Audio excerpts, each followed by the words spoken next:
Good morning mga kadyosa.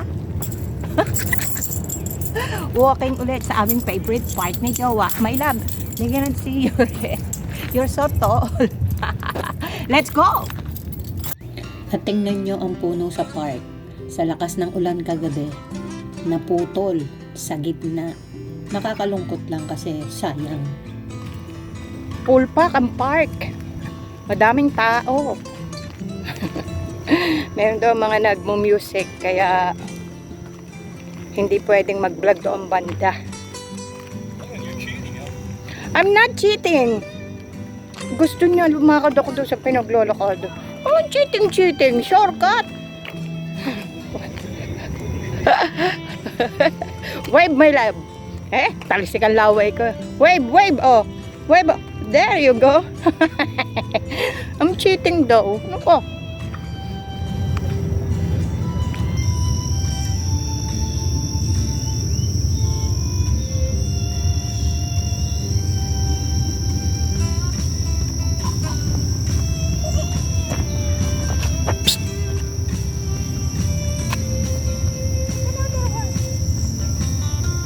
That was the same one.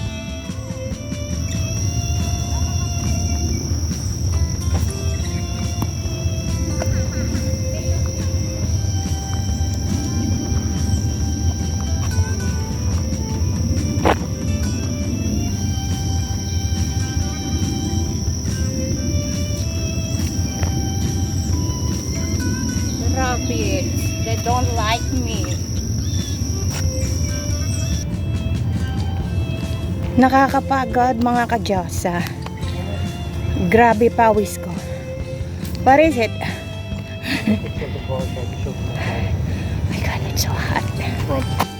Pagkatapos mag-walking, saan pa ba kami pupuntang mag-jowa? Alam nyo na, pag Sunday, hindi kami umuuwi.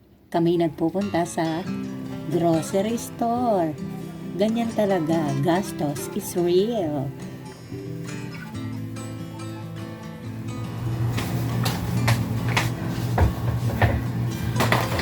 Ay, grabe. Inabot kami ng malakas na ulan. Buti na lang. Nasa loob na kami ng kotse bago bumagsak ang ulan. Ay, nako. Sabi ko sa inyo mabilis kaming tumakbo pagdating sa ulan. Ay! Diba? Nag-grocery na naman. Pero pang-apat na araw lang i-fetch kasi pupunta kami ng Florida. Hindi siya magandang travel kasi malungkot. Hindi ko pwede sabihin sa inyo dahil ang aking vlog ay good vibes lang. Pero sana makapag-vlog ako doon pagkatapos nung malungkot na pangyayari. Oil. Mag-haul muna ako. Mura ang blackberries. 2 for $5.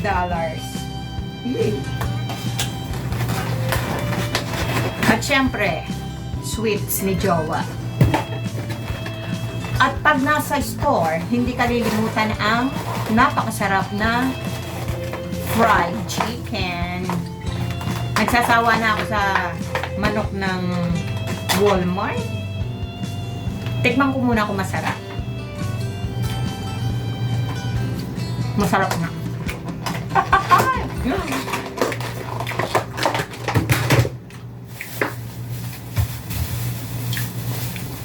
And then, konting broccoli para sa akin jowa. At maliit na cabbage, pang-apat na araw lang. Pagbalik na namin, saka ako mag-grocery ng marami. And then, kamatis.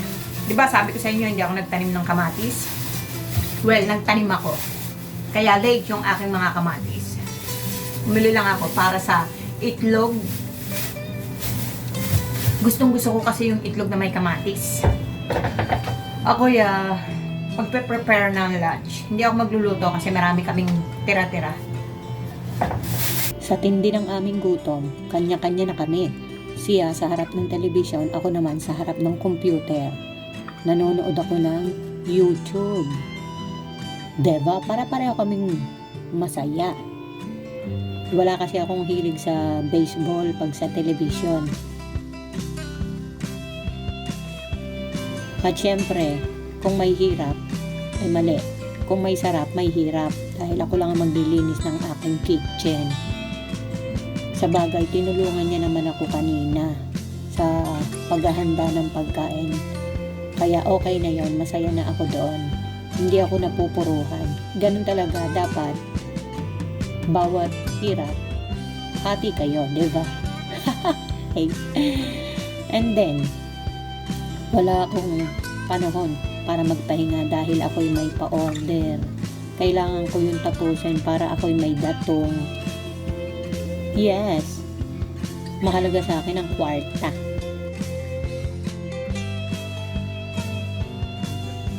Ayan ang aking design ngayong araw na i-thatch. Diba? Bonggang-bongga.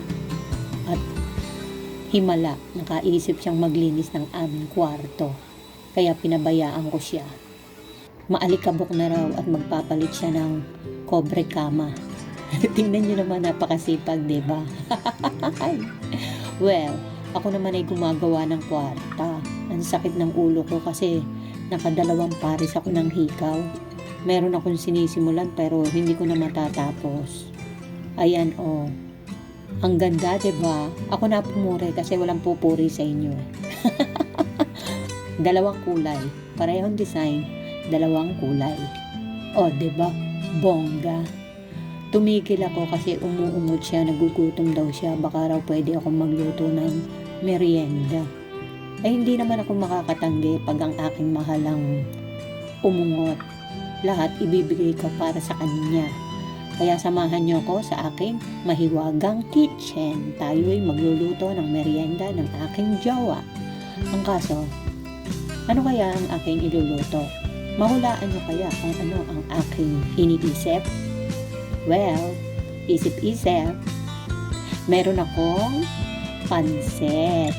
Yes, magluluto ako ng pansit.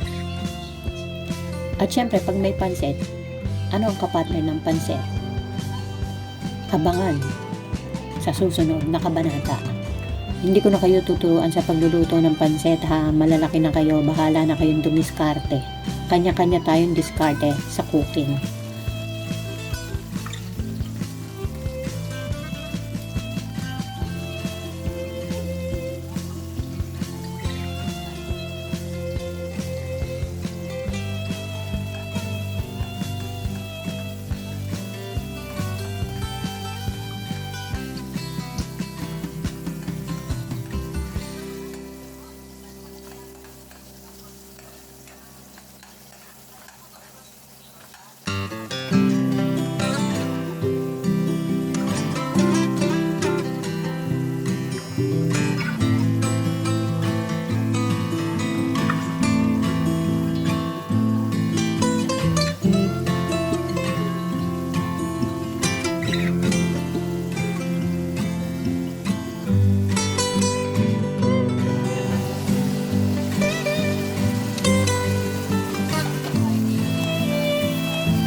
At dahil hindi pa luto ang aking pansit, gagawin ko muna ang kanyang kapartner, lumpiang Shanghai. Kita nyo naman, pati ang wrapper, homemade. Dito sa aking mansyon, lahat tinitipid. Hindi pwede yung gastos ng gastos.